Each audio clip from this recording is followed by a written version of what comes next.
Well, Jenny Lindsay joins us now from her home in Ayrshire, Scotland. Jenny, lovely to speak to you today on the Daily Tea. What I find extraordinary about your story is when you look back at the offending tweet, it's not really that controversial at all. I mean, was there No. more to it than this particular tweet? Probably in hindsight, there probably was. But the tweet itself, yes, just for those who are unfamiliar, was to a local arts magazine who'd printed an incitement to a justification for an incitement to violence against lesbians at a pride march, to which I tweeted a very mild message that wasn't something that you'd usually see printed in an arts magazine, and then all hell broke loose from there on in. Um, is there more to it? Well, yes, because what is going on in the gender wars is opposition to women believing any one of three very ordinary core beliefs. The first one being that women are materially definable as a category of human being, i.e., we are adult human females. The second core belief is that we are legislatively and culturally important with our own needs, rights, and concerns. And the third core belief, and the one that I started being hounded over, is that women should be allowed unfettered freedom of speech and freedom of assembly, particularly on matters that affect them profoundly. So I tripped the wire on that third core belief because I was saying lesbians should be able to have their right to protest at a pride march without facing throat punching, and that's not allowed by Hmm. extreme gender identity activists. I mean, So, looking back now, it was 5 years ago, so that was kind of at the height of sensitivities around transgender issues and also real sensitivities around anyone expressing a gender critical view. So maybe in the context of the time, you could say, I'm not blaming you for this, but did you have any appreciation at the time that even entering into the fray could prompt that sort of reaction? yes, and like many other women have said exactly the same thing, you sort of have this little kernel of hope that it won't happen to you. And so I'd obviously been witnessing for many years actually the growing gender identity activism, and particularly I'd been noticing in my own area of the literary arts in Scotland that my own views were just not to be allowed. But I still had this thing where I was like, well, I don't think people really understand what gender identity activists are actually asking for. And I also thought that of all of the things that everyone should be able to unite on is that third core belief that we should not be having women facing violence for having meetings or for discussing this. So I did have this kernel of an idea that, well, if you just set out the beliefs really reasonably, then, surely no one can have a problem with that. Of course, in hindsight, I was always going to get cancelled because gender identity activism doesn't allow any dissent whatsoever. So, I'm interested in that part of it, Jenny. Why has this debate become so aggressive? um, the argument that I make in Hounded is that it's foundationally quite a hard sell. It's foundationally quite an absurd ideology. I mean, what gender identity activism asks us to believe is that women as a category are not materially definable. They're malleable, it's subjective, it's a feeling. And that's a really big ask. And the consequences of holding a gender identity belief about women are very extreme. And so, in order to kind of keep the scaffolding of gender identity ideology in place, you kind of have to shut down all dissent. Um, and that's why we do see the extremes of the activism, everything from, calls for violent protest to, the kind of, I suppose you might call it milder attempts at economic sabotage and things like that. It's foundationally a hard sell. I think that really is part of it, and it's about people as well. And there are some people, um, who have imbibed gender identity ideology so much to the point that they identify as trans or non-binary, and that's a very deeply held feeling, and there are vulnerabilities there, and so there's a sort of wanting to protect vulnerable people and to be kind, and this really does go, it's one of the most insidious parts about it, because it does appeal to everyone's sort of impulse to want to be kind, to marginalised people, but I'm afraid I don't see anything marginalised about a lot of the male trans-identified people who have abused women over this issue. You said that you knew to an extent you were stepping into a tinderbox. And obviously social media is not a space for having reasonable conversation, to be honest. But Jenny, just take us through the actual response, the practicalities of what happened to you, your career. As you say, you've written about it in Hounded, but it is remarkable about whatever views are held in this complicated area. The impact on you was pretty shocking. Yeah, it was. I think it's probably a lot of your viewers won't ever have heard of me, and that's kind of part of the point as well. I really wasn't well known enough or successful enough to survive a hounding. I really, really wasn't. I was at the top of my game in a very, very tiny field of Scottish live poetry and performance. And what happened was what happens to all women. I mean, no matter what woman gets hounded, it follows exactly the same pattern of harms. So there are psychological harms, there are social harms, there are economic harms, and there are democratic harms. On an individual level, what happened to me was all three. I mean, you opened by asking about, the very mild-mannered tweet that I sent in 2019. I sat back and watched in astonishment as this little tweet got sort of reinterpreted and put through a gender identity ideology mangling machine, and turned out as, oh, Jenny Lindsay's a bigot, Jenny Lindsay thinks that all trans women are violent, Jenny Lindsay thinks this, and I would sit back and be watching this in utter astonishment while getting direct messages from friends and people in the arts, and I knew a lot of trans identified people in the arts as well, just sending me dogs abuse. Behind the scenes at first in 2019, things were quite quiet. A lot of my hounding was quiet. It wasn't actually online. It was emails. It was people harassing my publisher. And it only really exploded in a massively public way in February 2020, just as COVID came rumbling towards us. And I was still living in Edinburgh in 2019, but I'd made the decision to get out of Edinburgh because of the quiet cancellation that I was having. Just all of a sudden, I wasn't getting invited to the things that I would have been invited to before. I wasn't being booked or hired to run education projects in schools that I would have done before.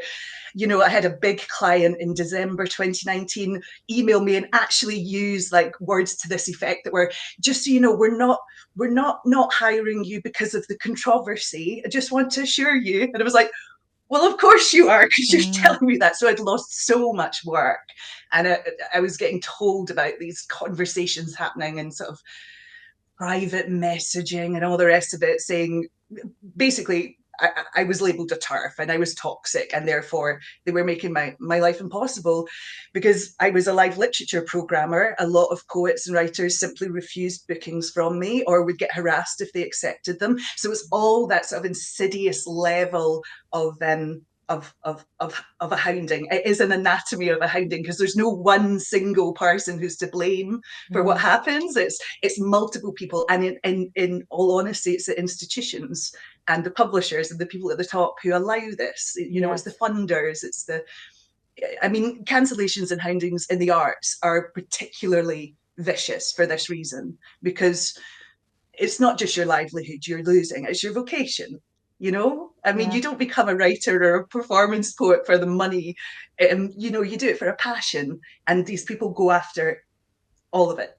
So, you've described this process as Kafkaesque, and Kamal and I have been on the receiving end of our fair share of sort of social media pylons.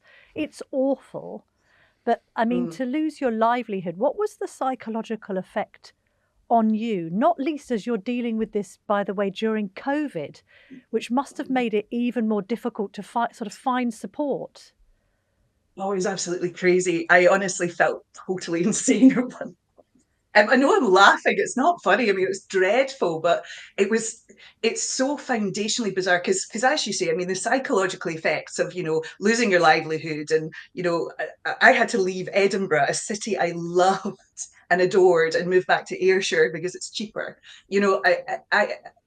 This dealing with the psychological effects of like unemployment or a loss of income, or dare I say it, a global pandemic, that's hard enough without, the people attacking you for something that you feel is, foundationally insane reasons. I was being attacked for saying that lesbians shouldn't be throat punched at pride marches.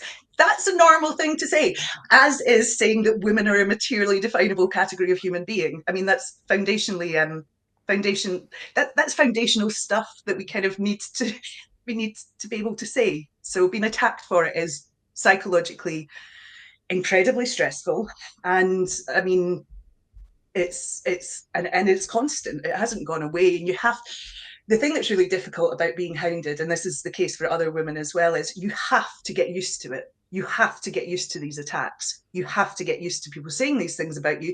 And at the same time, you have to remember constantly that it is foundationally insane. Yeah. So it's a constant battle between like trying to keep yourself psychologically resilient, basically. Jenny, why do you think that the institutions you were dealing with in Scotland, publishers, took the position they took?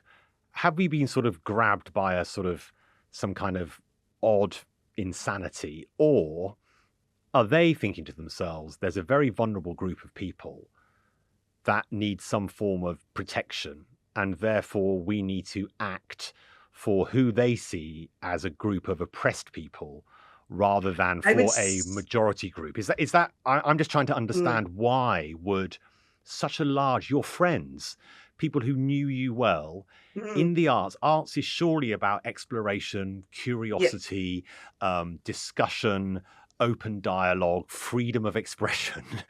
And it's difficult, to look at what happened to you and really trying to understand the why. Would they be like that? Well, I think personal relationships are maybe slightly different from institutional ones. I would say that the institutions, there's two main reasons. First of all, cowardice. People at the top of these artistic institutions being incredibly scared about this happening to them.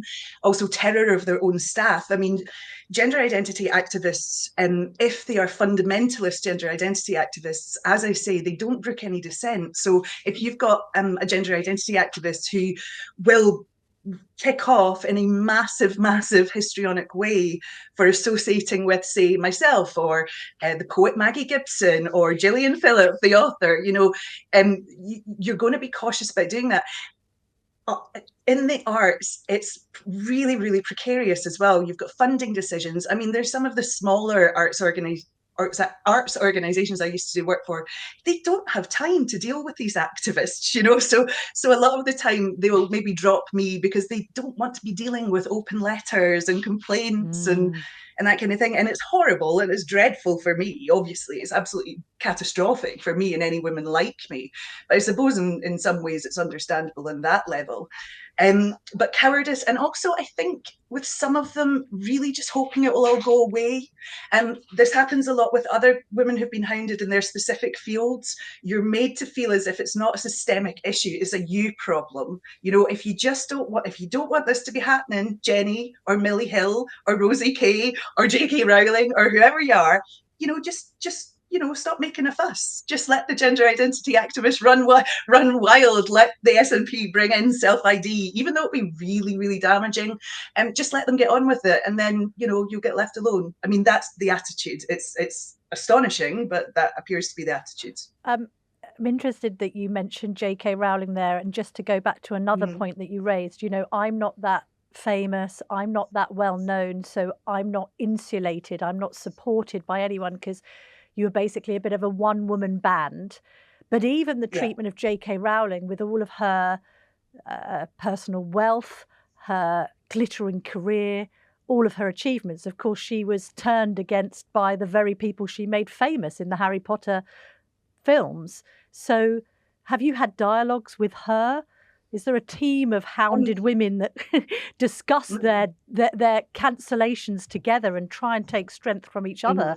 With J.K. Rowling, yes, I've met J.K. Rowling a couple of times, and she's been very supportive, obviously. And the reason she entered the fray in the same year I did was just seeing what was happening to other women as well. And what J.K. Rowling has done is take one for the team, because she is uncancelable in some ways. I mean, she's not inured from all of the sort of psychological and the social harms of speaking out, as you say. I would say that she was treated despicably by some of the people that she has helped make famous. If they truly do disagree with Jo Rowling's views, then sure, they should say that. But that's not what they did.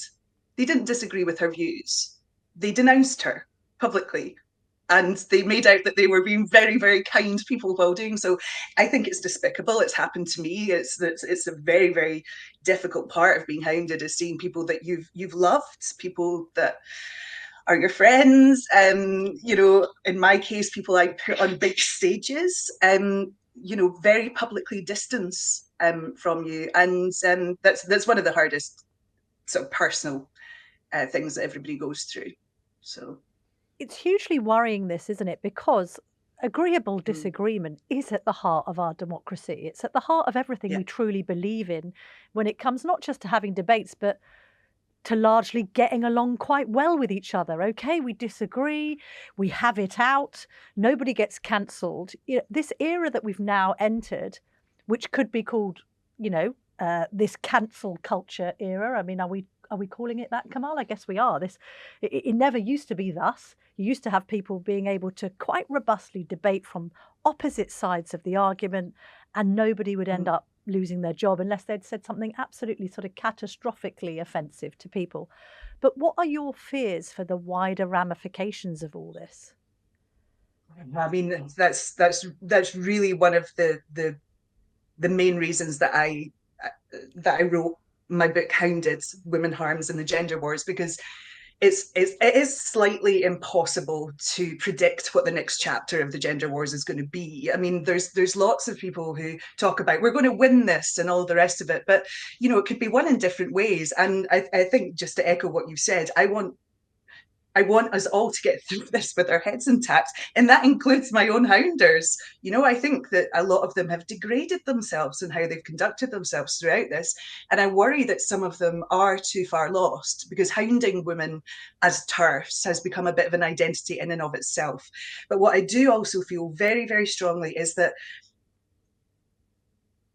being hounded is like living in three different worlds. So there's the world of the hounding, and that's a hellish world, and it is not a world that I want us to continue having to live in. Then there's the world of the women who've been hounded, who, as you say, we offer each other support and all the rest of it. But it's quite an intense world as well, because a lot of us quite disagree about like how to get through this as well. So it can be quite intense.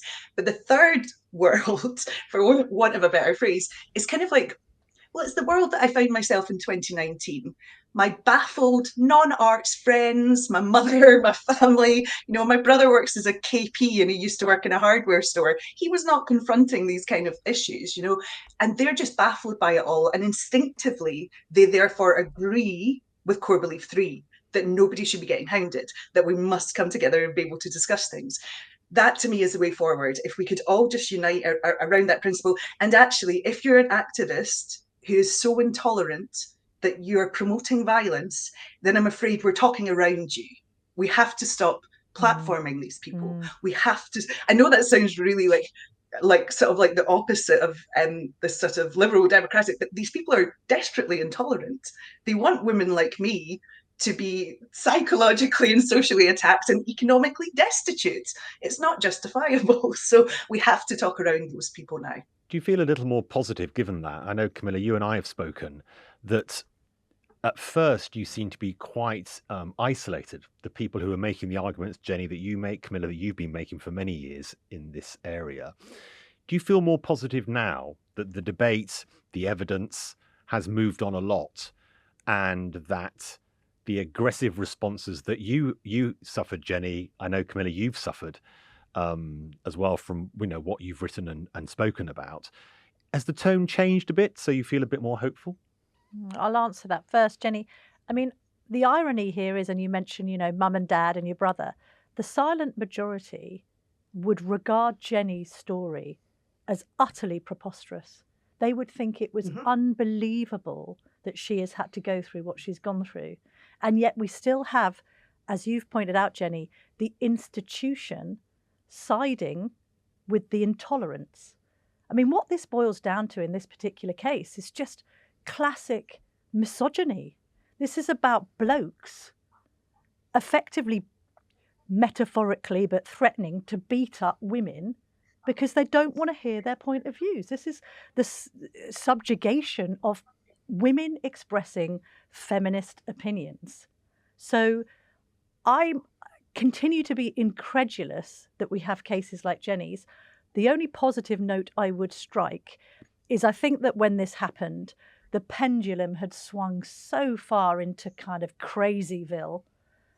And I think it swung back, and I've got higher hopes for the next generation, because if my children's experience are anything to go by, the Gen Zs have sort of come out of this and are looking at it all thinking this is completely bonkers. And I hope that continues. But Jenny, I mean, you're the one still dealing with your cancellation. Is there a chance, a hope that you might be uncancelled when people come to their senses? And I think in Scotland, the debate the pendulum swung a lot further in Scotland, to be frank, than it did in England and Wales. I mean, I centre in my book, in the democratic harms chapter, I centre Scotland as a useful case study in what happens when a government takes a no debate standpoint on self-ID. I mean, I think it's the most disgraceful period of the Scottish Parliament's history. And I interviewed Joan McAlpine for that particular chapter. I mean, it was astonishing what she was having to deal with behind the scenes. Am I more hopeful? For my own situation, I've got no idea what's going to happen. I have absolutely no idea what's going to happen with me. All I can do is what I'm doing. And I knew that really early on, which was I had to keep writing and I had to keep speaking out, because the only way out of this as a freelance writer and creative person who has received that label TERF is you have to write your way out of it. Or you just bugger off you just go away entirely. And that's not an option either, because what am I supposed to do? Just go away? I can't. It's my vocation. So I have to keep writing, have to keep speaking. I've written a non-fiction book. What I would say is my hounders, because they were, they were hounding me as a poet and a live literature programmer. And they didn't know that I could write prose. So, so I've gone into writing prose, and also I don't think they knew that I had a first-class honours degree in politics and a double award-winning dissertation in Orwell. So that's proved really handy as well. So I'm going to keep writing essays, non-fiction, hopefully get back to writing poetry at some point. And the one thing that's left to a cancelled performer is to platform yourself. So I've been trying to organise sort of little, speaking tours, storytelling events, that kind of thing, and just trying to get back to what I love. My views are not controversial. They're not illegal. They're not unreasonable. And so I'll just keep saying them, because I want us all to come through this with our heads intact. And I think most people agree that at this point, with everything that we've seen, this ideology doesn't just cause harm to the people who oppose it, who I've centered in my book, obviously, the women who've been harmed. It causes deep and sometimes irreversible harms to the people who believe in it. It's not good. It's not a good ideology. It's a very, very compelling and dangerous one, and we have to find a way through it. So I'll just keep doing what I'm doing. As to the wider issue, oh, God knows. I've got absolutely no idea. I'm very, very glad that Nicola Sturgeon is no longer First Minister. And we'll see what happens if Scotland gets a Labour government, and what happens at UK level as well. What I would say is doing a comparative analysis of how this ideology has spread in other countries. I'm very, very glad that I live in TERF Island, because at least we had a heads up, and we've got a very strong feminist tradition. And I think otherwise, we could end up like America, So. Jenny, just finally, speaking to young people about this issue, where often amongst many young people, they're not activists. They don't believe themselves to believe in ideology, but they do believe there is a different degree of fluidity to, maybe we would call it gender. They would call it, men, women. So it is a different language. Do you have any sympathy with those younger people who say that the ones that really suffer from this, yes, you, Jenny, Camilla, you, but also young people who do have issues about the bodies they believe themselves to be in, and they are very vulnerable, and they also should be, there's a duty of care to them as well. Is that a reasonable position that you can also embrace from your position? It's not even an also, that is foundational to my beliefs, actually. That's not an add-on, and that's built into my concerns about this ideology, because I can see that young people are being harmed by this, and I can see that there is a lot of confusion about gender. Obviously performance poetry is one of the world's most lucrative art forms, but before that, I was also a secondary school teacher of politics, and I stopped that in 2014, so just before this ideology really mainstreamed. And I could see how much young people were struggling. And I think adults have shown a real abdication of adult responsibility over this issue. A lot of young people have imbibed ideas about gender and gender as an identity that are foundationally opposite to what feminists mean by the word gender and gender identity. And they've imbibed them in areas where no adults have been, and then adults have gone, oh, the kids, they understand this issue so much more than I do. No, they don't. No, they don't. Young people do not know more about gender and about sex roles and sexology and the history of transgenderism than adults. We do know more. And I think what we need to do is actually ask young people to unpack what they mean by gender, because they've been pushed this idea that gender is an identity one must identify and embrace and all the rest of it, whereas gender is a set of stereotypes and tropes, and it's a confrontation that you then have to navigate. It's not something you should internalize. I mean, the way that I have to navigate gender is very different as a woman at 42 than it was when I was 19 years old, So they're getting this message that everything's fixed really early. And that's a really difficult message. And it does make a lot of, I remember being a teenager and not particularly liking my body, and adults haven't shown enough leadership over this, as far as I'm concerned. Jenny, your book Hounded, Women, Harms and the Gender Wars is out today, published by Polity. Thank you very much indeed for appearing on the Daily Tea and telling your hugely compelling story. Thank you. Thank you, Jenny. Thanks very much for having me.